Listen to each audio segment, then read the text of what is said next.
Chair, we're now live. Thank you. To order, please. Thank you. Welcome, a warm welcome on this very rainy day to those attending and to our viewers watching live on the Council YouTube channel, Hillingdon, London. My name is Councillor Higgins and I am the chairman of this meeting. Details of the business to be considered today are shown on the agenda, copies of which are accessible online under the live broadcast. And if you also click it, if there's any addendum, you will find it there. For those present in the room intending to speak, please note that you are filmed and any statements you make will be recorded and made public. A reminder to anybody speaking today that your voice will only be audible online if the microphone is switched on, and there are buttons in front of you that just press it, it's the red button. We're not expecting a fire alarm, so if one does go off, can please everybody follow officers out of the building calmly and quietly. Those with mobiles and tablets, can you switch them to silent? Just checking I haven't done mine. I'll do that in a minute.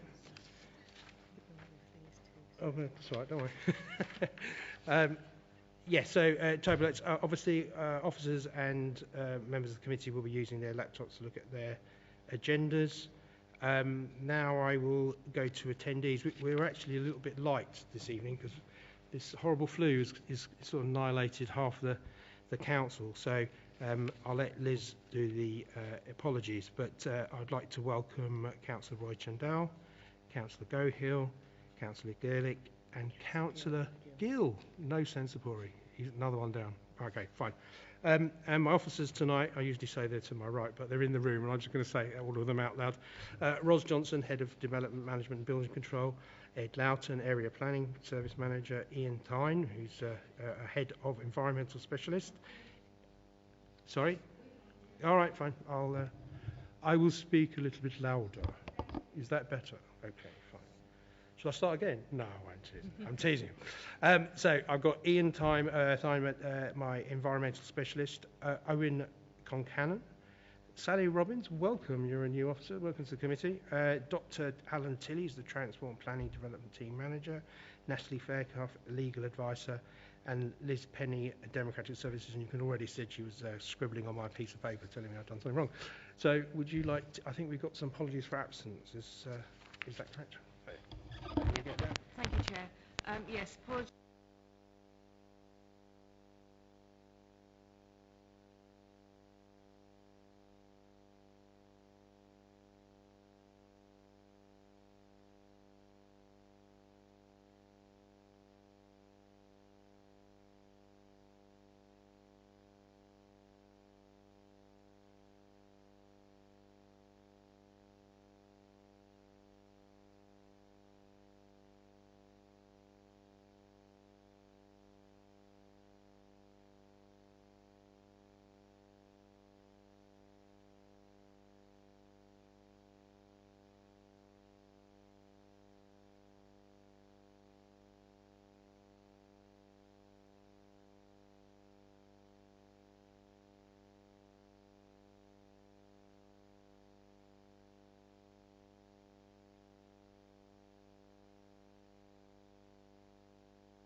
That just came out. Don't mumble. Thank you, Chairman. Hopefully you can hear me okay. If you can't hear me, please let me know. So item 6 on the agenda is an application at Heathrow Airport, and I'll read out the description of development. It is enabling works to allow implementation of full runway alternation during easterly operations at Heathrow Airport, including the creation of new hold area at the western end of the northern runway, the construction of new access and exit taxiways, the construction of an acoustic noise barrier to the south of Longford Village, and temporary construction compounds. This is a proposed development subject to an environmental impact assessment, and I'll explain in a little bit more detail what that relates to. So it's critically important at the start to clarify what this application isn't proposing. So the proposals would not allow for an increase in the 480,000 air traffic movement cap set through the Terminal 5 decision. The application is about the infrastructure to enable operations to alter how those ATMs are distributed across the runways. And these proposals do not enable expansion in either the airport size or operational air traffic movements. This is a standalone submission that is not linked to air expansion proposals. So here is the location plan of the proposed scheme. You can see the area, the red line boundary to the north is the location of the proposed noise barrier. The central larger red line area relates to the new access ways that I referred to, and then the red line areas to the south, they relate to some tarmac that is going to be removed, and I'll explain in detail what that relates to. So in terms of the constraints map, this is the constraints map for the area where the noise barrier is proposed. You can see there's a conservation area within Longford and some listed buildings, and the area in green is Greenbelt. Here are the constraints map for the other areas of the site. Other areas all within Heathrow Airport boundary. This is a site plan for the new runway access ways. And I think if I flick between these two plans, it's quite helpful to show where the new access ways are proposed. So you can see where new access way is proposed and also where some of the existing access way is to be removed. And these are the area of tarmac that will also be removed to the south. This is the noise barrier site plan, and this is the noise barrier general arrangement. So that's adjacent to the Western Perimeter Road, otherwise known as Right Way, and the Duke of Northumberland River. Here are some typical sections of the proposed noise barrier. These are the 5 metre high sections and the 7 metre high sections. And this is the surface water catchment area. Now, when I referred to some tarmac being removed, that is to ensure that there's no increase in surface water. So the tarmac that is being removed and the tarmac that is being introduced are all within the same water catchment area. So here's a bird's eye view of the area where the noise barrier is proposed. This is a slightly older bird's eye view. A lot of the vegetation to the north of where the noise barrier is proposed is well established now. It's a bird's eye view of the airport, in particular the western end of the northern runway, where the new access ways are proposed. And you can see the tarmac to the south that is to be removed at the western end of the southern runway. Now here's a photograph looking across the site to the end of the western end of the northern runway, where the new access ways are proposed. And this is looking from the south directly towards that area. So the proposed noise barrier route, this is a view of the existing fence that you can see just next to the Western Perimeter Road, and the other photograph shows the elevated T5 pod car parking routeway that the noise barrier would pass underneath.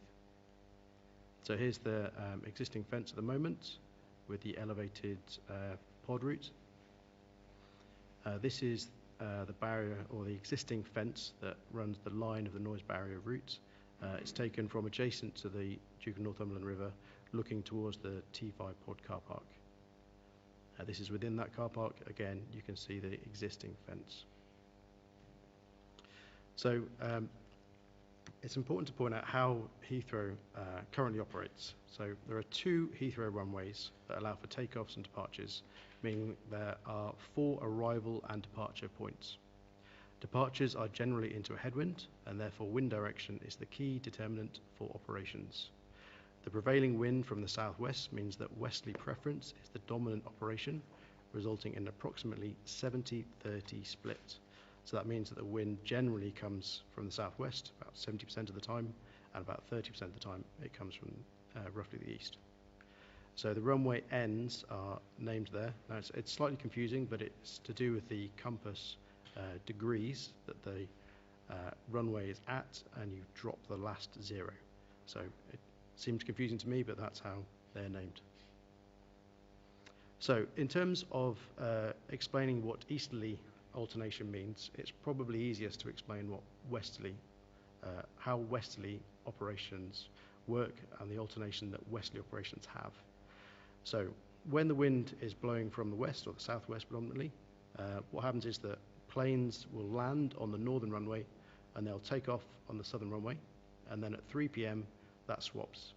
So planes will take off from the northern runway and land on the southern runway.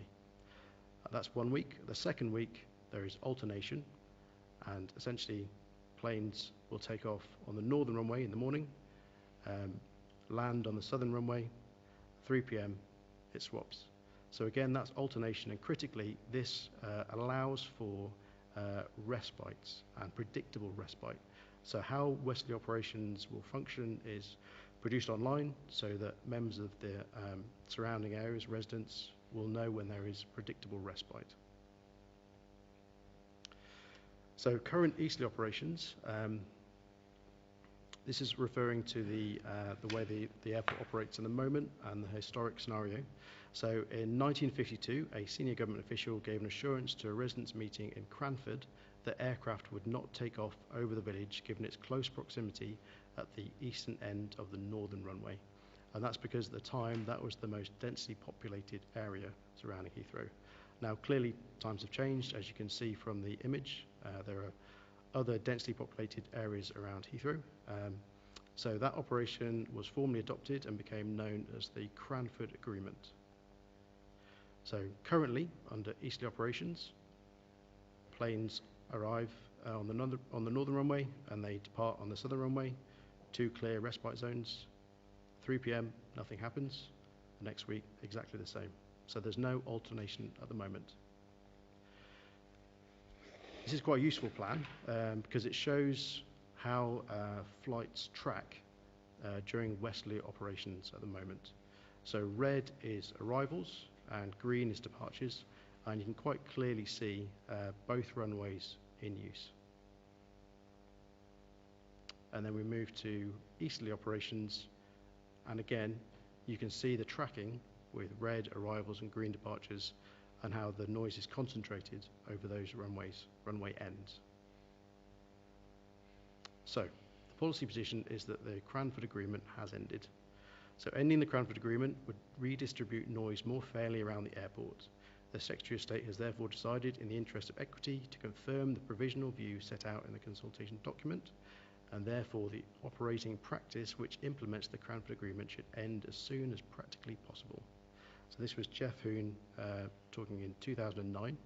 He notes that this would enable runway alternation to be introduced when the airport is operating on easterlies, giving affected communities predictable periods of relief from airport noise. So that was in 2009. 2010, the coalition government also confirmed the ending of the Cranford Agreement. So easterly operations as proposed. You'll see it's very similar to what happens on westerlies. So planes would they depart on the northern runway in the morning, arriving on the south, 3 p.m. it changes, and then week 2, alternation. So it swaps again. And that provides that predictable respite and the equity of the noise pollution around the airport.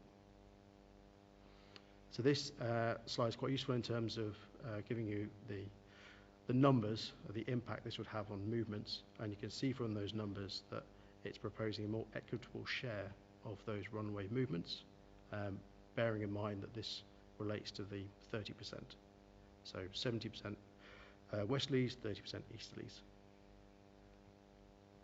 So planning history-wise, in 2017, a similar application was submitted in 2013, and that application was refused by Hillingdon LPA for 5 reasons. So adverse noise impact, deterioration in air quality, the environment statement failed to comply with EIA regs, the environment statement failed to consider cumulative impacts and impact of the acoustic barrier. Now that decision was successfully appealed and planning permission was granted in 2017. It was actually called in or recovered by the Secretary of State, who confirmed that decision. The works were embedded in the 2018 plan for Heathrow expansion, but were never implemented, and the consent has subsequently lapsed. Now, it's important to point out this is a material planning consideration, the previous decision, the fact that the council refused the decision, but eventually it was approved, but it is tied back to the fact that it's important that appropriate mitigation is secured. So the physical works proposed to enact the policy decision are the noise barrier and the rapid access taxiways, which I've discussed. Normally these works would be permitted development because airports have significant permitted development rights. However, in this case, because those works would enable the introduction of easterly alternation, those PD rights are removed because of the likely significant environmental effects of easterly alternation, and this triggers the need for an environmental impact assessment. It's important to point out the application does not meet the triggers of the Mayor's order in 2008, so it does not to be referred to the Mayor and the GLA.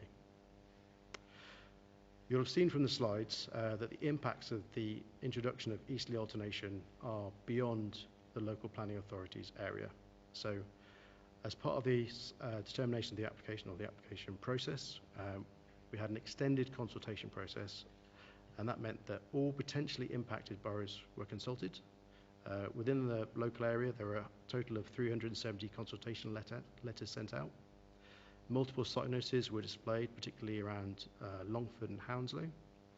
An advert was published as normal in the local paper, but on top of that, to ensure a wider reach, adverts were posted in the Metro, the West London Gazette, Richmond Times and the Slough Express. Details have also been published on the council's website, and 2 hard copies of the application were provided to the London Borough of Hounslow. On top of that, the usual consultation period was doubled in time, so extended to 2 months. So the key issues of introducing easterly alternation are technical matters, and at this point I'll pass on to my colleague Ian Thye.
I'm afraid Ed's got some more points, so we'll let Ed do his bit first. Thank you, Ian. That was incredibly helpful. So as Ian has set out, the application itself is a form of mitigation, and with the mitigation secured, the application is recommended for approval. In terms of the addendum, you'll see the final elements of the ultrafine particles heads of term has now been agreed. Some comments have been received from Surrey County Council that have already been covered within the committee reports. There's some slight amendments to a couple of the paragraphs. That's paragraph 7.286 and 7.170. We have added an additional condition, and then there's a slight change to the sustainable water management condition as well. On top of that, we received a late consultation response, or a further consultation response from the London Borough of Hounslow, and I'll just read that out now because it's quite short. The London Borough of Hounslow objects to the recommendation set out in the report. While the Council acknowledges the principle of easterly alternation, it considers that the recommendation, associated conditions and proposed heads of terms are undermined by a lack of meaningful engagement and insufficient technical detail to enable officers to make an informed assessment of the full impacts of the proposal on community, school, local residents, and how those impacts would be avoided, minimised or mitigated. In particular, there's a lack of clarity regarding the nature, scale, timing and enforceability of the proposed mitigation measures. These matters are considered to go to the heart of the proposal's acceptability. The London Borough of Hounslow has raised these concerns in its consultation response and requests that determination of the application be deferred until meaningful engagement has taken place and a robust assessment of the full impacts and necessary mitigation has been provided. Now, in response to those comments, I would just say that nothing new is being raised here that wasn't raised previously by the London Borough of Hounslow. Those comments have been dealt with in full in the officer's report. We also appended Heathrow's response in full to Hounslow's comments, and that's in the members' pack. The final details they refer to, those would be resolved through the drafting of the section 106. And apologies, these comments were received only 2 hours before committee, and that's why they weren't covered in the addendum. Thank you, Chair. Thank you very much. Thank Ian and yourself for a very good, thorough presentation, and please make our thanks to officers that have been involved with it behind the scenes. I know there was many. We're now going to go to petitioners. The first petitioner is Mr. Christian Hughes. Are you here, sir? Okay, lovely. You'll have 5 minutes, 4 minutes on green, 1 on amber, and red. I will stop you. Please don't think I'm rude. That's the rules, so we keep to the rules here. So whenever you press the red button, you'll be away.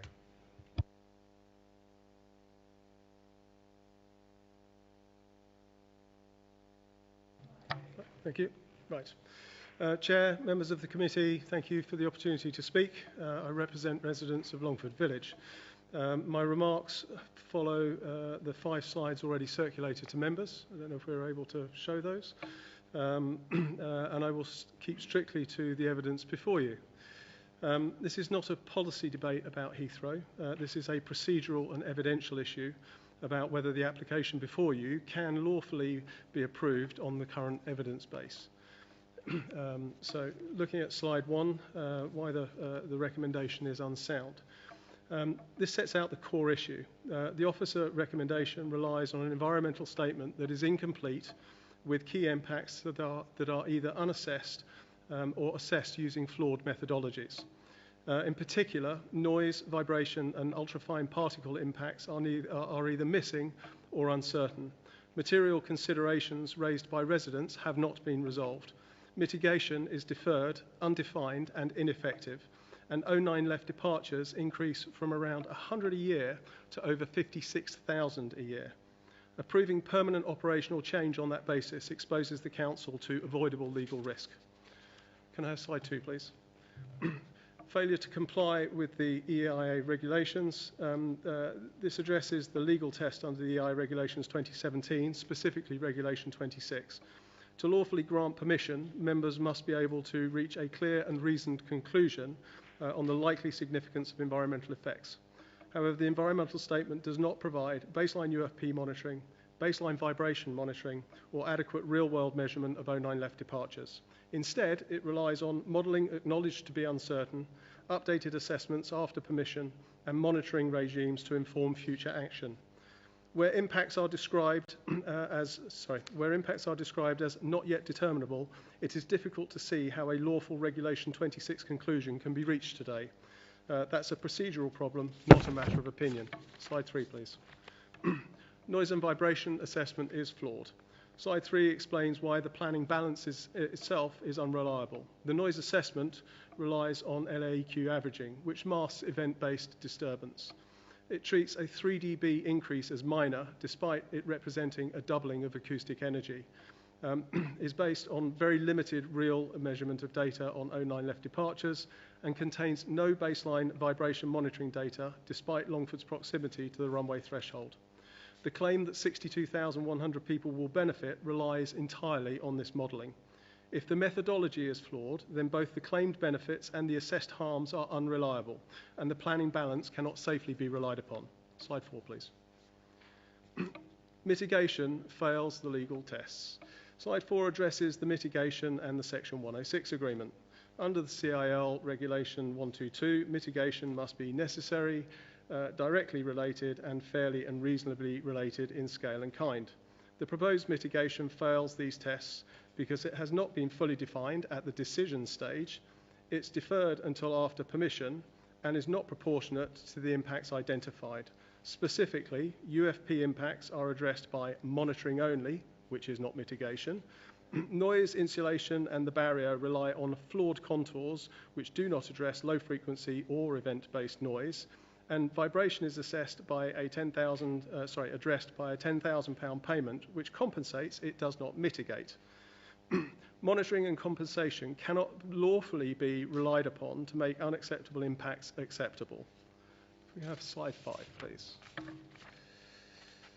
The formal request and legal ask is basically bringing together. Members are being asked to approve a scheme where key impacts are acknowledged as uncertain, assessments are deferred, and mitigation is incomplete.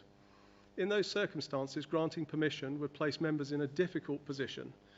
We therefore respectfully ask that the committee adopt a more robust and defensible procedural outcome available to you. Either 1, refuse permission, or 2, defer determination pending baseline UFP monitoring using LHR2 equivalent equipment, noise and vibration monitoring at a minimum of 3 Longford locations, and a completed environmental statement capable of supporting a clear Regulation 26 conclusion. This would not be anti-development, it would be evidence-led, procedurally sound decision-making. Thank you very much. There's some questions there. Do you want to stop? No. There's some questions there. Do you want to come back now, Ian? No. You have to. Apparently, that's not working. 1 second.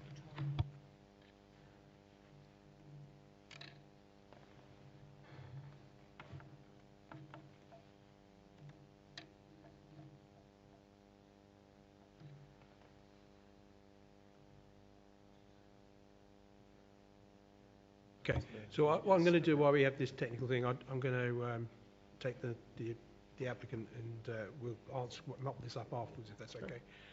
Can you turn your microphone off for me? That'd be lovely. Thank you.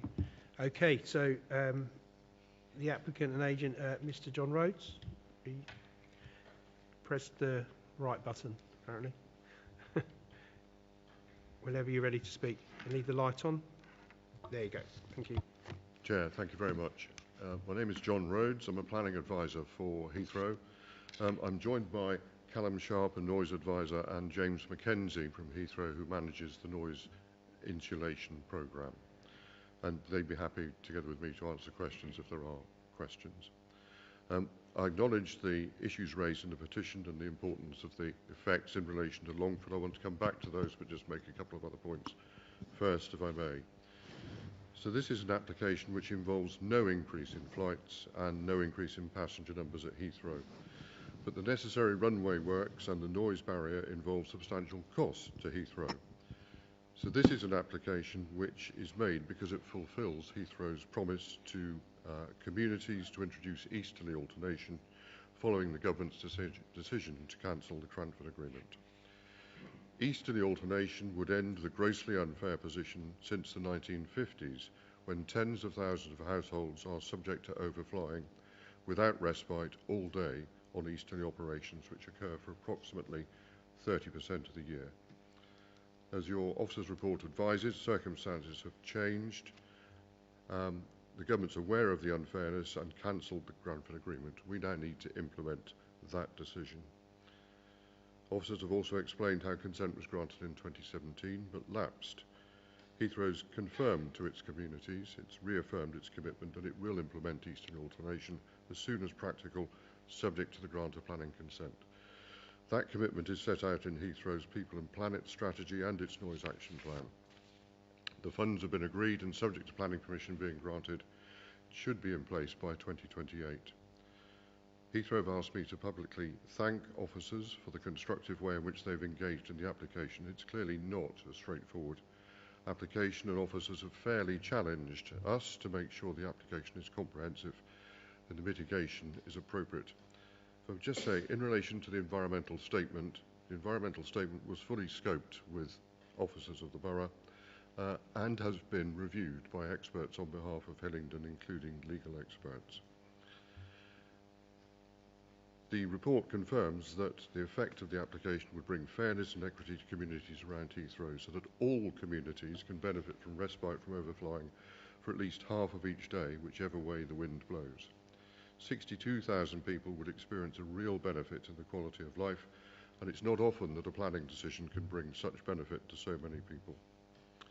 But we do understand that this will be a change for a smaller number of our neighbours who were previously protected from overflying by the Cranford Agreement. And that's why, to support these communities, we're offering noise insulation that exceeds government policy requirements, exceeds that which the Secretary of State thought was sufficient in 2017, and adds an additional package of mitigation to newly impacted communities, despite the fact that noise levels are less than those where you'd normally expect insulation. In relation to Longford, we've taken the effects very seriously from the outset and tried to engage with the community. From the early stages, we sought meetings with the Resident Association. We have met them to understand their concerns, but we also carried out a postal survey of Longford residents before the application to seek views on the design of the noise barrier, and those views have informed our design. The airfield works are also designed so that we could select the option with the lowest impact on Longford. We held 2 public exhibitions in Longford, and the views we received were more balanced than those set out in the petition. In fact, noise effects in Longford are relatively limited. We will put the noise barrier in first to limit noise from the airfield construction works and subsequent operation. The barrier also has the effect of slightly reducing ground noise in Longford compared with today. On easterly operations, Longford will experience takeoffs for 50% of the day rather than landings. It will swap them. That's for half the time Heathrow is on easterlies, which is about 30% of the year. So the change from landings to takeoffs near Longford will be for about 15% of the year. Noise will increase, but by less than 1 decibel for Longford.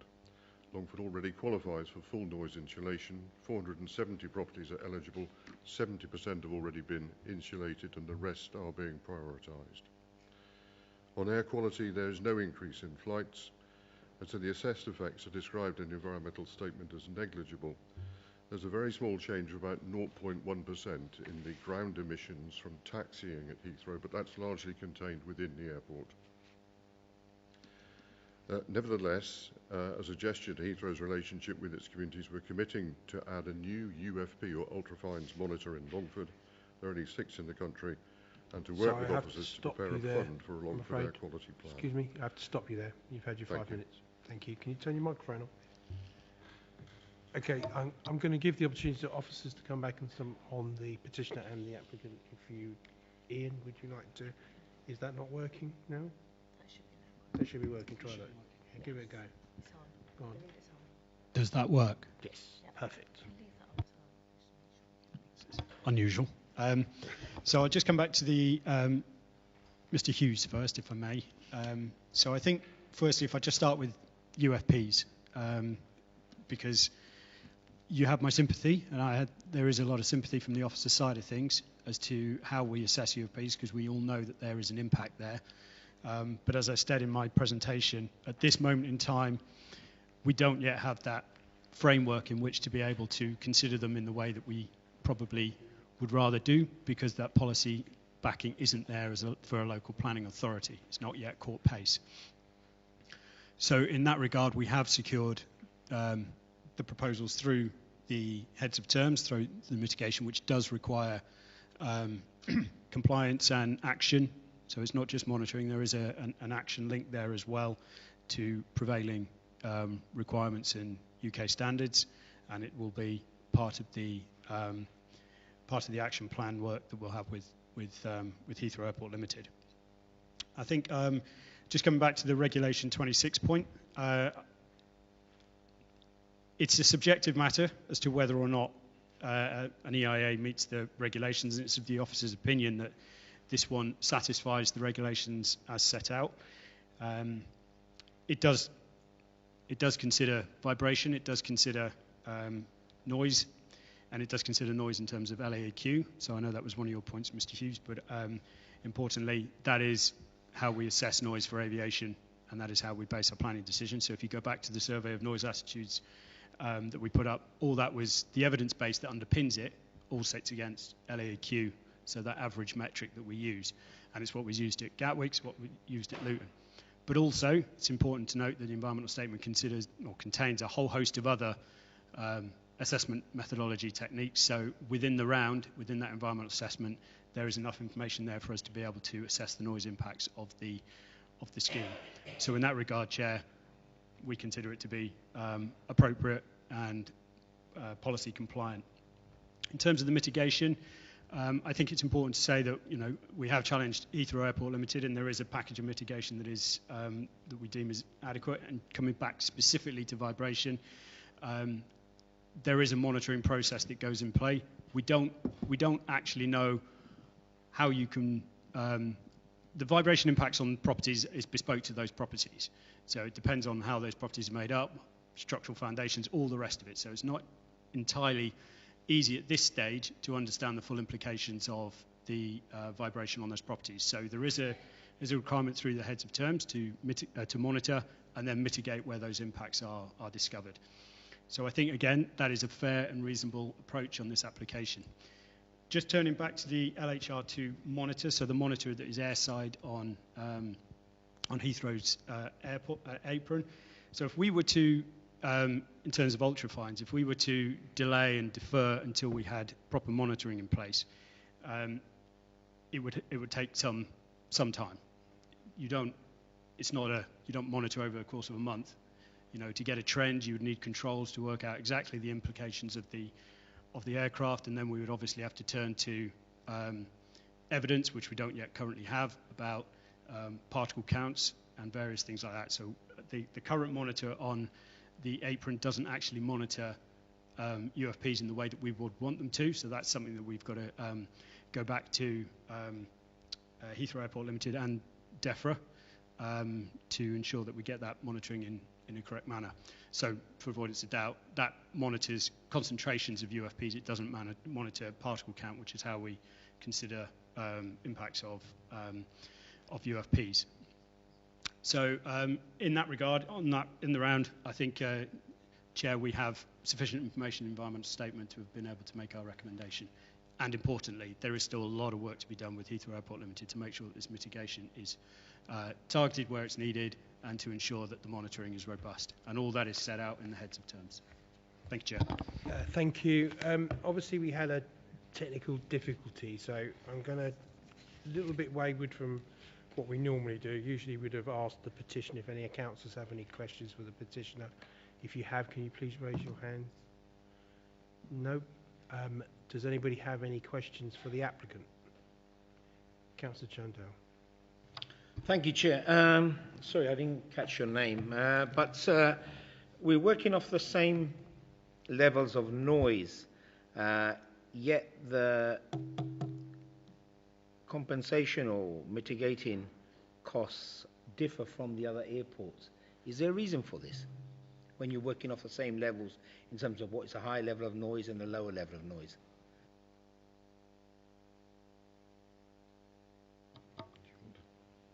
Maybe if officers can put the slide up which shows the compensation package.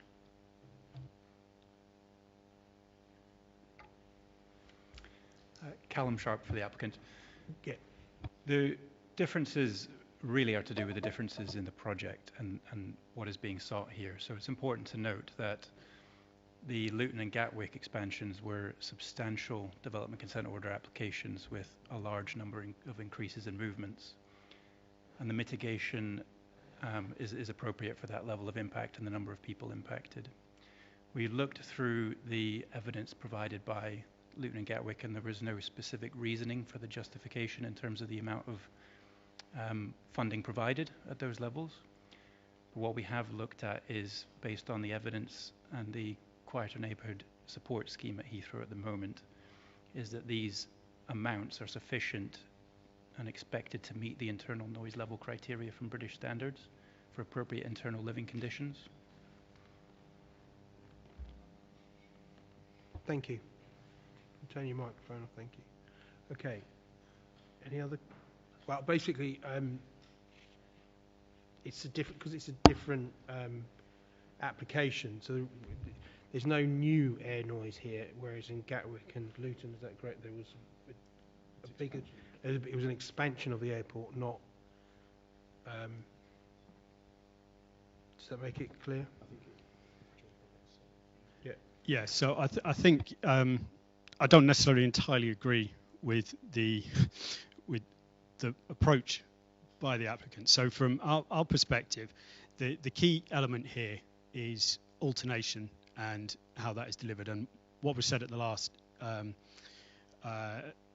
inspected through the inspector's decision last application, and what is policy compliant.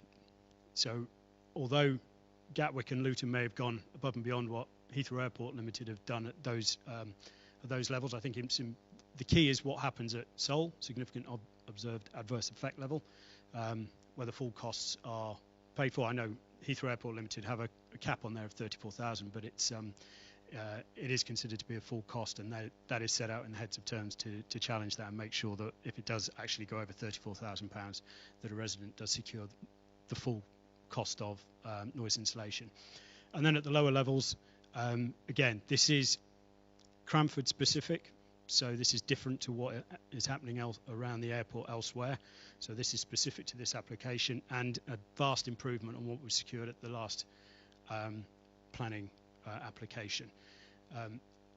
And again, importantly, there is alternation here. So for Luton and Gatwick, the harm is set out throughout the day, through a much longer period throughout the year. For this application, the alternation does add quite a lot of mitigation to it. So we're only talking about 15% of the time on the northern runway. So I think that is also an important point. And again, in officer's opinion, I think what has been presented is adequate. Thank you. Right. You want another question to? Yes, Councillor Chemdale. Thank you, Chair. Something on the engagement part with the residents, especially the Longford residents. I understand you said you had 2 meetings with them. Did you feel that was sufficient for this kind of application to happen? Is that the norm that you have with the residents?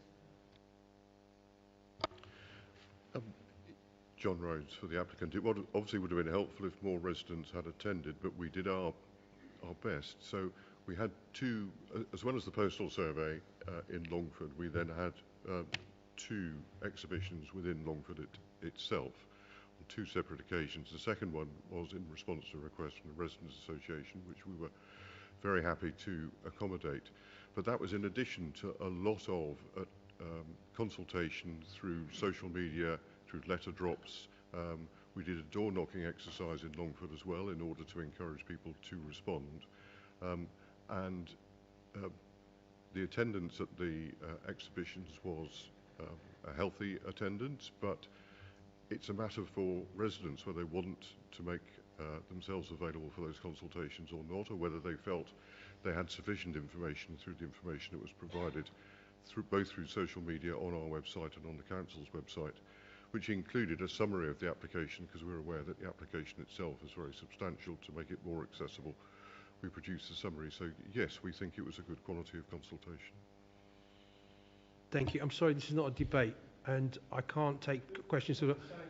Well, but that's why councillors are trying to. Okay, I appreciate that, but this is not a debating forum. I've made it quite clear it's a planning committee. The councillors are trying to sift this out. You can see they're trying to do that. Okay. On the other thing is, can I ask as a chairman, did you actually contact the schools? Yes, we did. I'm going to open it now to the floor. So councillors, if you'd like to ask a question, please put your hand up. Councillor Gill, Councillor Gaelic. Thank you, Chair. My question's around the more of the mitigation and the rehousing. So what practical enforcement powers does the council actually have if Heathrow Airport Limited fails to deliver mitigation, insulation or rehousing on commitments on time, or if at all?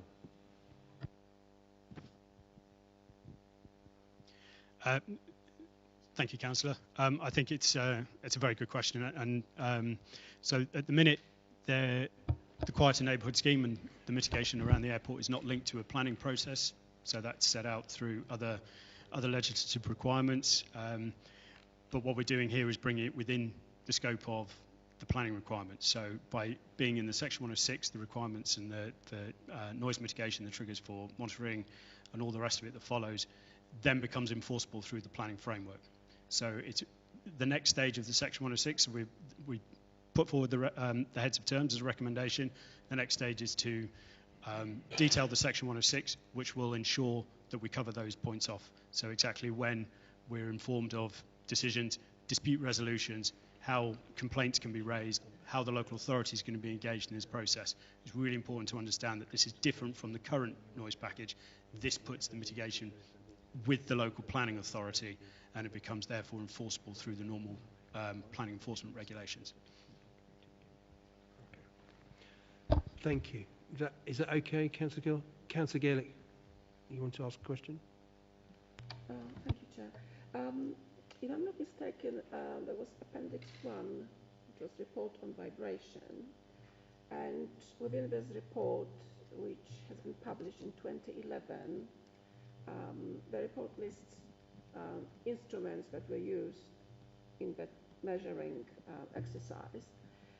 Some of those instruments are no longer in use, or they have been improved, updated. So I just wonder how reliable those results are now. Would they be significantly different if we used up-to-date measuring equipment?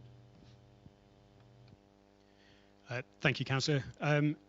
So as part of the Section 106 heads of terms, there is going to be a fresh approach to vibration monitoring at Longford. That's part of the heads of terms. And as I said to Councillor Gill, that will be fleshed out through the Section 106 details. But yes, that will include up-to-date monitoring equipment, where exactly it needs to go, and outside the scope of what was originally proposed in the environmental statement. So there's talk about it being within a 500-metre radius. It's going to be a bit more extensive than that to ensure that we actually properly understand where there are impacts, and to ensure that residents have got a right to go back to and seek that mitigation for that £10,000 package and beyond if necessary. Is that answered your question? No, so as I understand, this report, as it is redundant at the moment. We can rely on it. It's not redundant as such. It's sort of informed the planning. Well, the environmental statement has reformed the decision. What we need to do is more work, and that is what is going to be secured through the Section 106. Okay. Any more questions? Councillor Gohill. Thank you, Chair. Some comments and questions, if that's okay with you. This will be a bit long, so I apologise in advance. There might be several questions in there. So, firstly, thank you to the officers who put this report forward. It was quite a lengthy report, and it was robust from all angles. I do have a few concerns that I'd like to raise in relation, especially particularly around air quality and health impacts.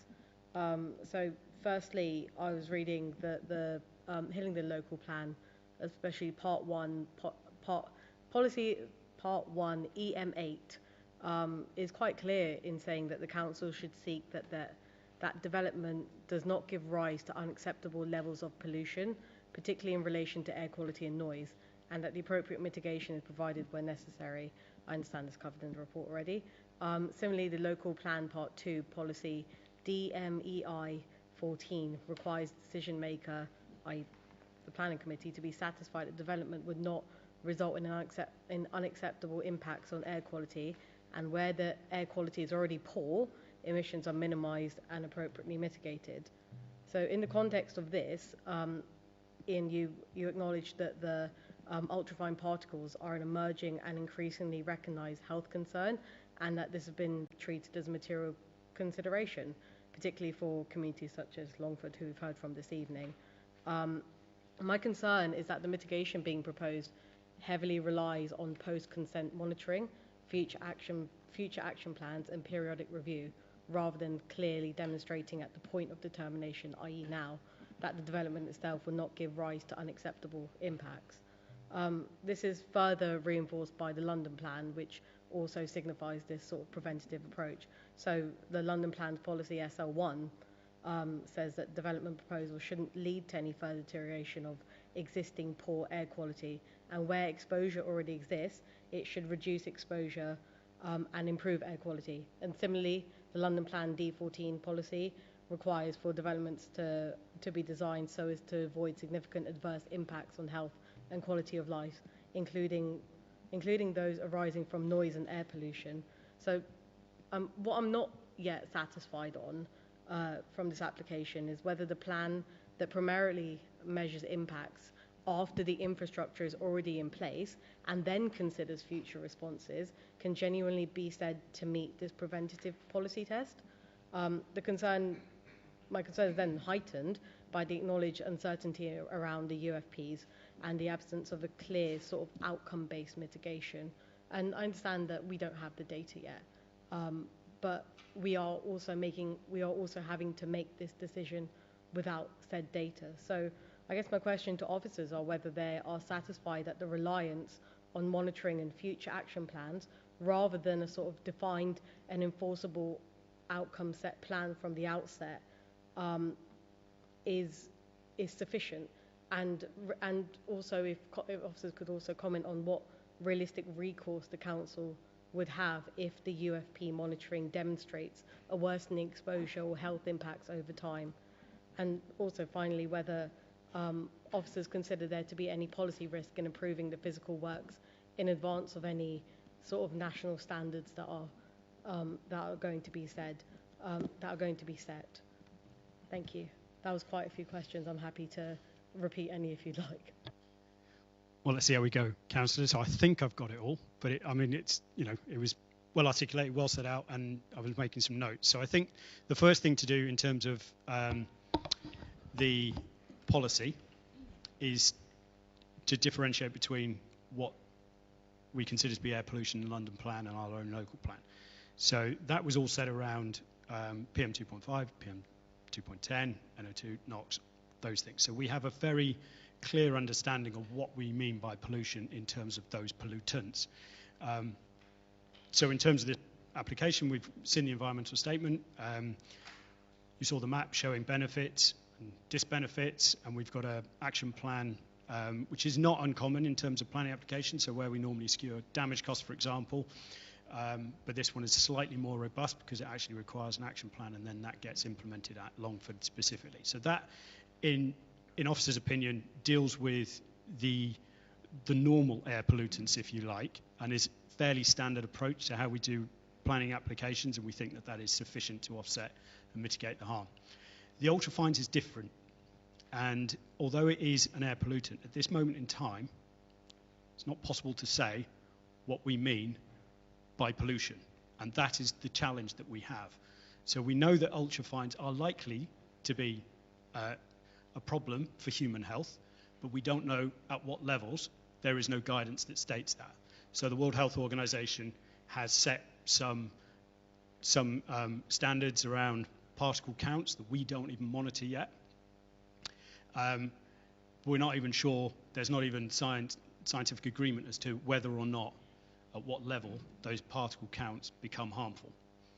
So that's the problem that we have. We don't actually have an understanding of ultrafines in the world of air pollution in the same way that we do with those other pollutants. That makes it very difficult to sit here and say, right, this is your target that you have to aim for. Because, you know, for the residents, we could set a really high target, and the applicant would turn around and say, well, hang on, why? And that's when planning policy kicks in, and you go, well, we don't know what the target is to be set. If we monitor it, we're still not sure what we're monitoring for and what levels we need to tackle. So we could spend the next 2-3 years monitoring and still not come to an agreement on that. So because we don't have that policy context to be able to challenge further than we already have. So the compromise is what we put in the heads of terms. And again, challenged Heathrow Airport Limited on that and secured a fairly robust heads of term that is linked to any future policy guidance. We don't have that at the minute. So your question about the recourse to, you know, over time, it's linked to government policy over time. So if government policy comes in and says, right, this is the target you have to be hitting, we're monitoring to those levels, and if it turns out that this scheme is breaching those levels or above those levels, then the action plan requirement kicks in, and we would have the robust conversations with Heathrow Airport Limited. They would not, if they're breaching those levels, then we would have enforcement powers through the Section 106 to ensure that they do something about that. It's not an ideal situation to be in, and it's fairly unusual for all the technical aspects that, you know, I've dealt with, to have such a scientific uncertainty over something that is probably quite serious. But the problem I have, and the problem we have as officers, is we can't recommend a course of action to offset that yet that would be policy compliant.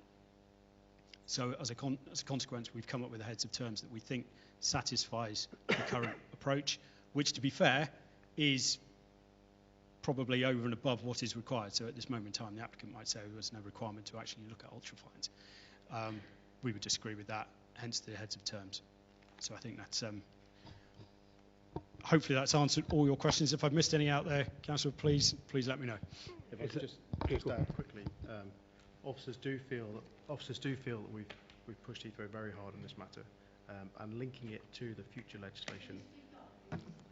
Sorry, officers do feel we've pushed Heathrow very hard on this matter, and by linking it through the heads of terms to the future legislation, we think that is the best outcome that we could have. Okay, it answers your question, Councillor Cohen? Yeah, if I could just come back on one or two of those points. I understand that. I understand what you've said, and that we can, I suppose, if, you know, touch wood, it doesn't happen, but in a scenario where we do see if these UFPs suddenly become a bit more dangerous and the government set a standard, we can enforce based on the government's standards, but based on only the government standards, which might be a set sort of nationwide, so it might impact all airports rather than just Heathrow. But my concern is that the impact at Heathrow is exponentially larger than any other airport. It's the largest airport in the country, of course. The density around the airport is significant as well, and so therefore a large number of people are being impacted. It's a very difficult situation. I absolutely understand your point. It's a very difficult situation to be in. I do have a sort of part B question, if that's okay, Chair, in that both Ealing and Hounslow have also objected.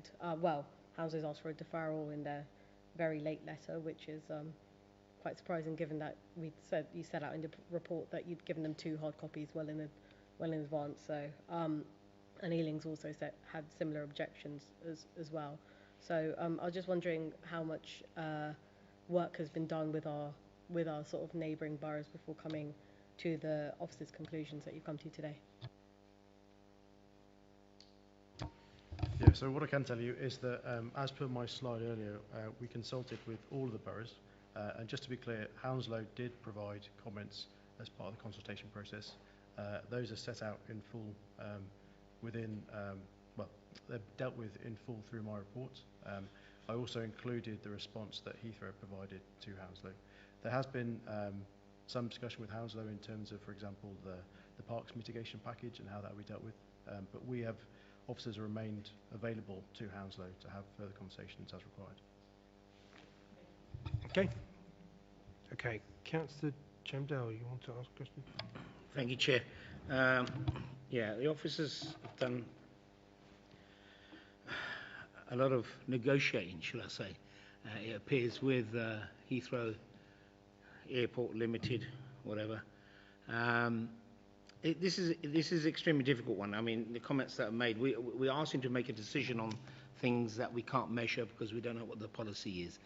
But my concern is, as with the 2013 application, which was refused, and then 2017 it was approved, were we to refuse this on points such as monitoring the air quality and everything in terms of what the standards are, there is a strong possibility that we could lose all that we have gained, the officers have gained with London Heathrow, regards on what kind of mitigation factors they'll have, financial, and everything else. So balancing that up with the benefit and the adverse effect, you know, when we talk about 36,000 residents having an adverse effect, that's not a small amount. And serving on this committee for the last sort of 12 years, we have developers who develop buildings and they engage with the residents next door, the 2 streets down, and they're knocking on their doors weekly because they want to be good neighbours. Unfortunately, I didn't get that. It's, from the applicant's representative, it all seemed to be one-sided, sort of scripted. Yes, we've done. That was the point why I raised the question. Do you feel you've done enough? And it wasn't that sort of in-depth answer that I'm used to getting from developers and everything else. But hey, it is what it is. So the bigger picture is, we could defer this, we could refuse this, but the point of what we can lose, I think that's a big gamble. And with that, with what's been done, with what officers have said, listen to the petitioner, listen to the applicant, and with all the work that's been done, I think we've cut the best deal that we can. So, Chairman, with your permission, I'd like to move with the officer's recommendation. Thank you. I've moved. Do I have a seconder? Councillor Gohill seconded. Can I have a show of hands, those who approve the application before us? Are those abstaining? Those voting against? So that's 3 to 1. 3 to 2. Thank you very much. That's been passed now. Thank those. If you wish to leave, can you please leave quietly? We have another application to deal with. But thank you for your time.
Right.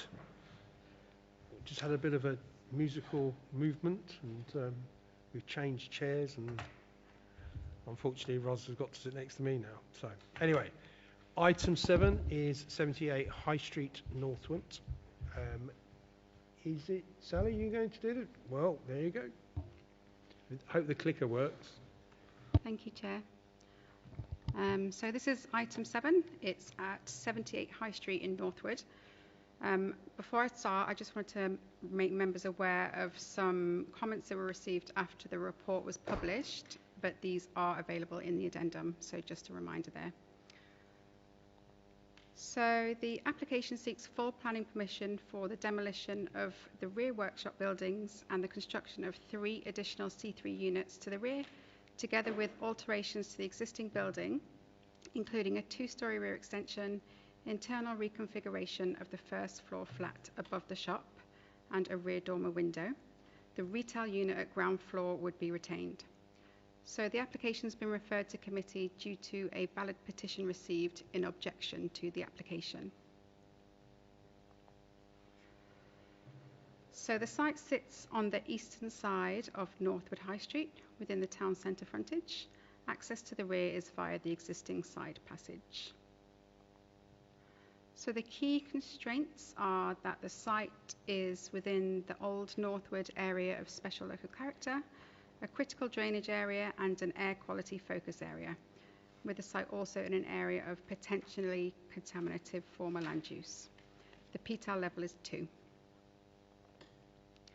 So this slide shows the site within the wider High Street grain, where there's a mix of commercial and residential uses, including residential above shops and some development within rear plots behind the shopping parade. So from above, members can see the long, narrow rear plot typical of this part of the High Street, and the relationship to residential gardens predominantly to the north and more of a commercial landscape to the south. So currently the site comprises the shop with a residential unit above and a series of single-storey workshop outbuildings along the rear portion of the plot. The proposal replaces the workshops with 3 dwellings arranged around an enclosed courtyard and includes the rear extension to the existing outrigger. Following amendments, this is now a car-free scheme. Bin and cycle storage are provided within the site, and hard and soft landscaping is introduced, with defensible space within the courtyard area and a private rear garden to Unit 4. So the unit mix, so starting from the left-hand side of the screen, we've got Unit 1, which is the retained and altered flat above the shop. Moving to the right, we've got Unit 2, which is a 2-storey, 2-bed unit with a private terrace. Further along to the right, we've got Unit 3, which is single-storey, 1-bed unit. And then on the far right, we've got Unit 4, which is a 2-storey, 3-bed unit with a private garden. All of the units meet the internal space standards. So onto the proposed second floor and roof plans. So on the left-hand side, you can see Unit 1, which is the unit above the flat, above the shop, which has been reduced from 2 to 1-bed unit. And then you can see the green roof for Unit 2 and a small terrace. And also you can see the roof lights just over Unit 3. So the scheme follows the existing built form and broadly reflects the existing footprint, with buildings generally single to 2 stories and a Dutch gabled roof form to Unit 4. So the site sections illustrate the relative height and massing throughout the plot. So onto some site photos. The shop unit would remain as part of the High Street shopping parade, and the bin and cycle store would be visible, but the details of those would be secured by condition. And this shows the existing condition of the site. So the proposed courtyard arrangement would introduce soft landscaping into this area with defensible space compared to the existing kind of workshop yard area that you can see at the moment. And this illustrates the relationship back towards the High Street building and the side passage access. This is a view from 80 High Street showing the party wall. So the party wall would be retained with a minor increase in height. It's not felt that the increase in built form would cause harm to neighbour amenity. And here are some aerial views. So you can see the existing site and its relationship with surrounding properties. And you'll note Beech's house to the rear of the site, which was allowed at appeal in 2008. So that's a 6-unit scheme. And then this is just a comparison of the existing and proposed southwest elevation. So whilst the proposal does introduce new residential accommodation, it broadly replaces the existing built massing within the rear of the plot with improved landscaping. So just to summarise, officers consider that the proposal represents an appropriate design-led approach to optimising site capacity in a high street location. It preserves the character of the area while delivering satisfactory residential accommodation. The scheme is now car-free and the highways officer raises no objection. So in summary, it provides acceptable living conditions, safeguards neighbour amenity and addresses environmental matters through conditions. The application is therefore recommended for approval, subject to the conditions in Appendix 1. Thank you. Well done. Thank you very much. Go to the petitioner. Trevor, I believe that you're speaking on behalf of Mr. Mamju, yeah? You can turn that, does it work up there? I hope it does. Yeah, that's okay, you'll have your 5 minutes whenever you're ready. okay, thank you. I am Trevor Sherling and I sit on the Northwood Residents Association committee dealing with planning matters. I'm speaking on behalf of the lead petitioner, Mrs. Mamuji, who has been the tenant of the shop and lived in the flat above it both since 1985. This proposal means the landlord will need to make her leave so that the works can be carried out, making her homeless and the loss of her business. We at the NRA are strongly against the proposal, mainly because there is no car parking whatsoever on site. It is stated in particular that that is because the property is close to bus stops. That means that this will be setting a precedent for practically every planning application in the future for residential development, because practically every residential property in the whole of the borough is within walking distance of a bus stop. And this is a huge change to what is required under the local plan. There have been a series of applications in the past, with one comment by Highways in application 1437 stating the proposed on-plot car parking of 2 spaces was inadequate. The officer report talked about broad conformity, which doesn't mean full conformity, and 2 car spaces were proposed then, yet now all of that is being ignored. In the resubmission, application 579 also refused. It also included 2 car spaces on site. We are not dealing here with flats over a shop. This is a development of the site to the rear, so in addition to the flat already over the shop, there will be 3 additional units for 10 residents and not a single car parking space on site.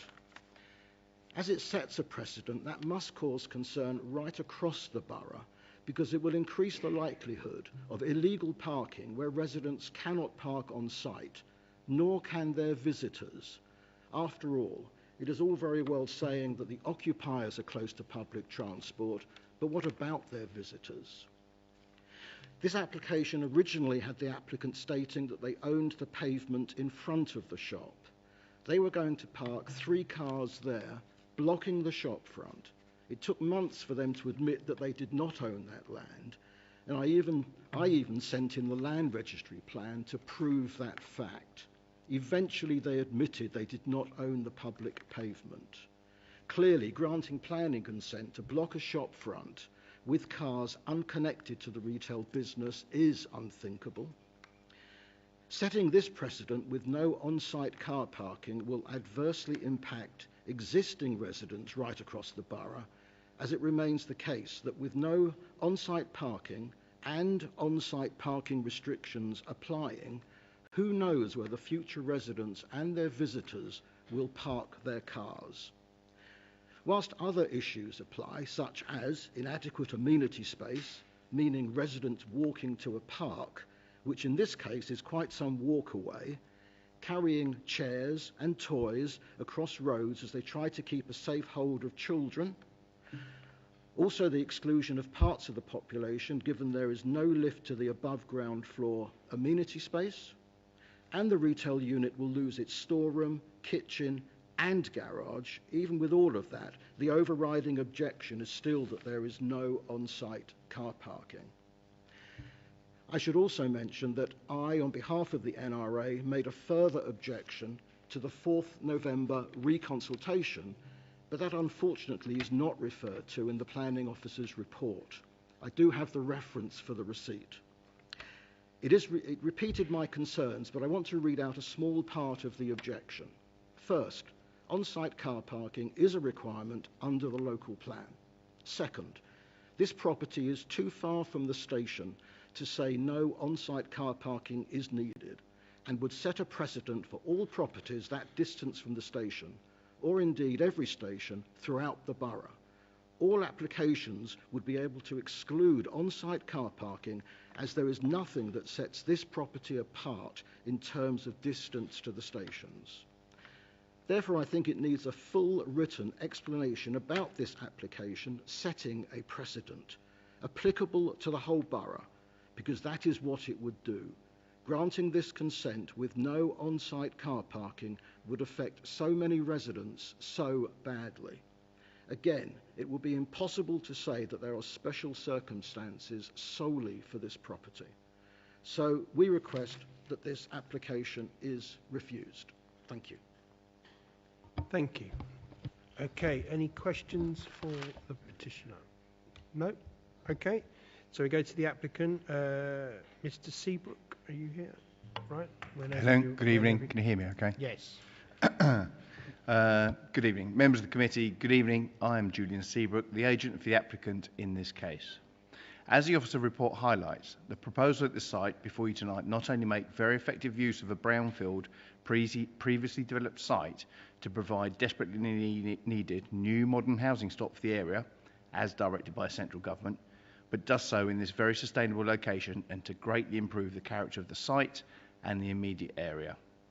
The front of the site, facing onto the high street, currently contains a ground floor shop unit and a flat above.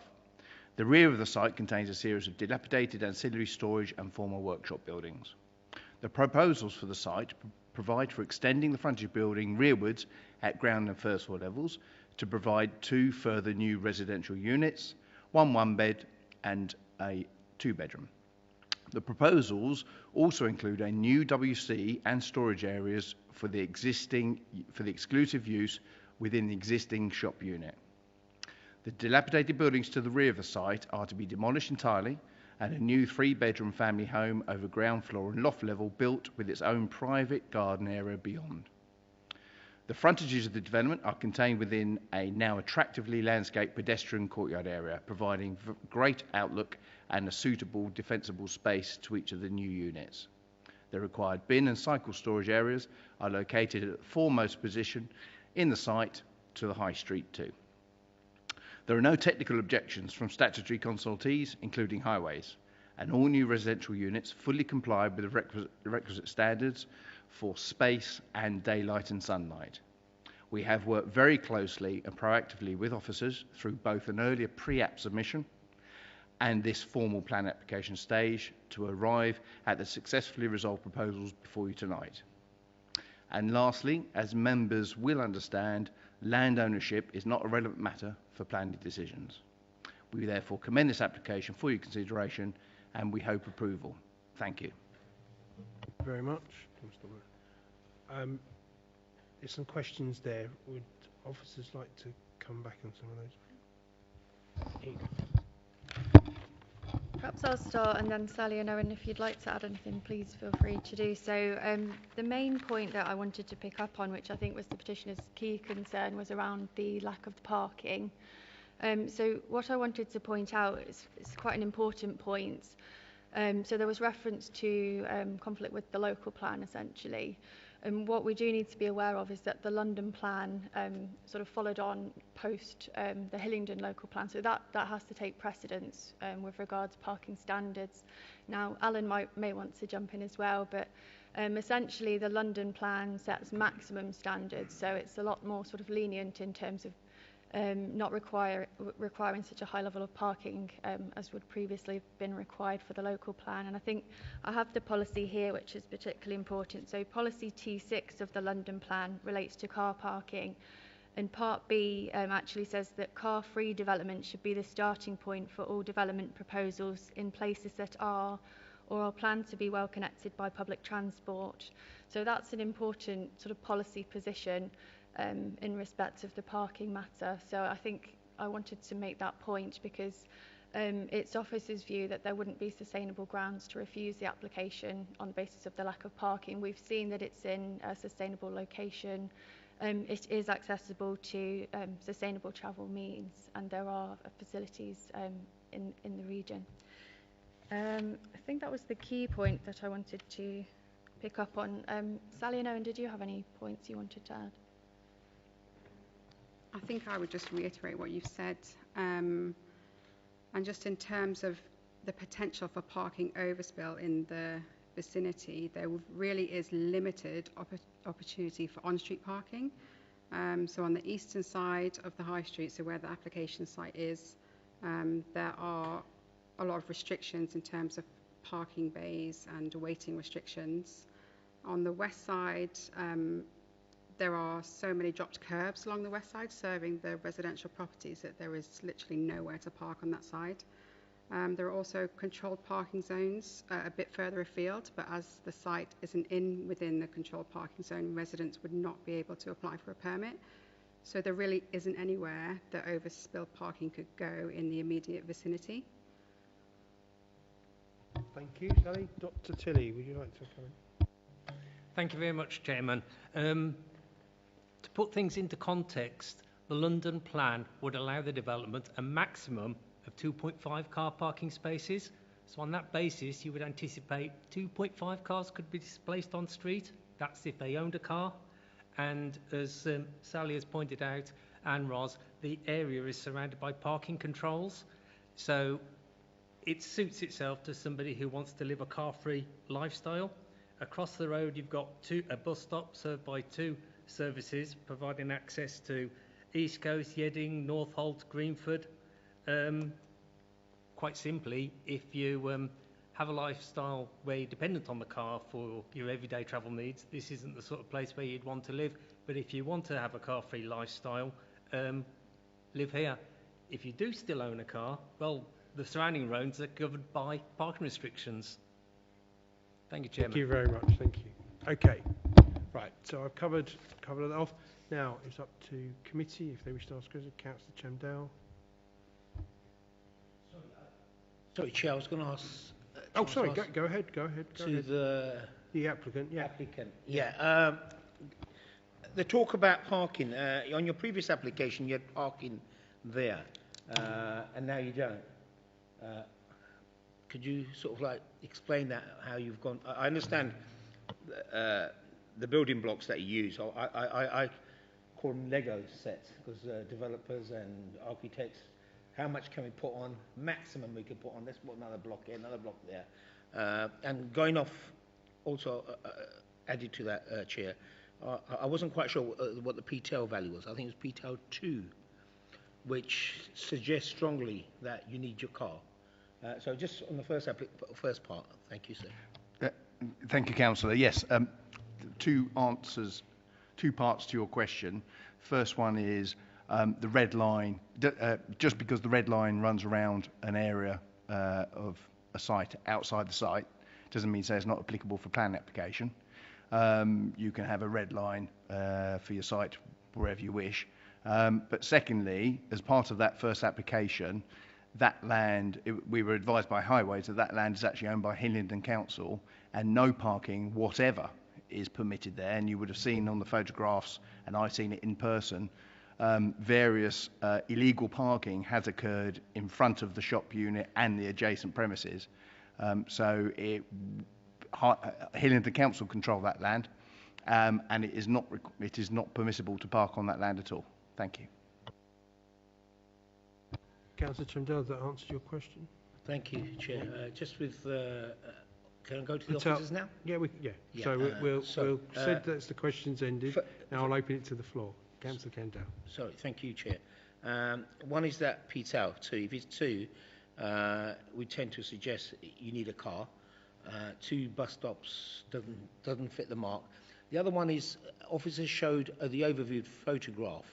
Now, looking at a lot of the properties, they all had parking. There we go. I think it was another photo after that. Could we explain how they've seemed to have flats and all sorts built on, and the street? There's no street scene there, but they all seem to have parking.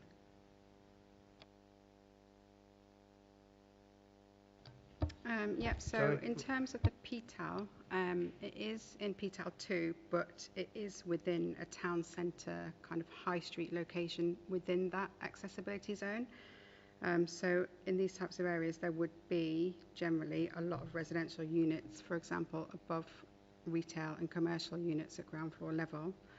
I haven't carried out an assessment of those neighbouring properties and the parking provision that they provide, but I would say that it's likely that a lot of the residential units along the high street that are above commercial units wouldn't necessarily have parking. I don't know if you want to add anything to that, Owen or Alan. Yeah, I suppose the scheme at the back was a historic application, allowed an appeal. Planning policies have changed since that appeal. That appeal decision would have been in 2008. I suppose going on to Roz's discussion earlier, London plan policies have come into play, and it gives maximum amounts of parking.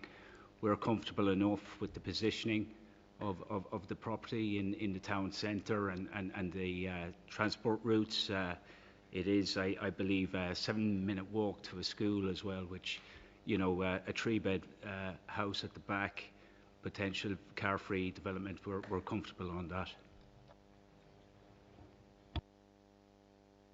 Okay, Councillor Chandel.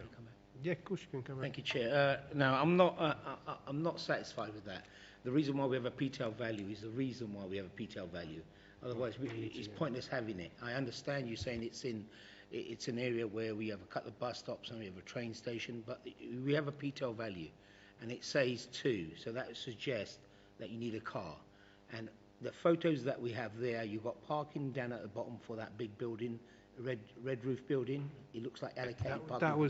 That was we lost that on appeal. But I'm saying that it's there. So which once again suggests around that area, regardless of it being in the town centre, 2 bus stops, train station, people have got cars. So nothing stops the suggestion that this development would require cars as well. Okay. We need to, yeah. Do you want to come back first, Dr. Tilley, and then? Yeah. Thank you very much, Chair. Yes, I do take the point that it has a low PTAL, though it's been mentioned by my colleagues that the railway station is within walking distance, and I would add that there's local shops and services nearby. The reason that we find it acceptable, low PTAL, car-free, it is acceptable because the surrounding streets are governed by parking controls. Had that not been the case, people might think, oh, I'll buy a flat there and I can park on street, no problem. But here it's different. It's governed by parking controls. Thank you, Chair. Yeah, so I think the point has been sort of fairly extensively covered. I suppose I would just add that officers would sort of guard against making a refusal just sort of based on a numerical point. So just because it's PTAL 2, yes, we still need to have a look at the real kind of world situation around that. And as has been pointed out, there are particular circumstances here which in effect sort of mean that we couldn't demonstrate harm. So that's an important point. Okay. Right. Any other questions? Councillor Galhill. Thanks. I just have a question about access, like fire safety access, ambulance access. I've been trying to find in the document if there was.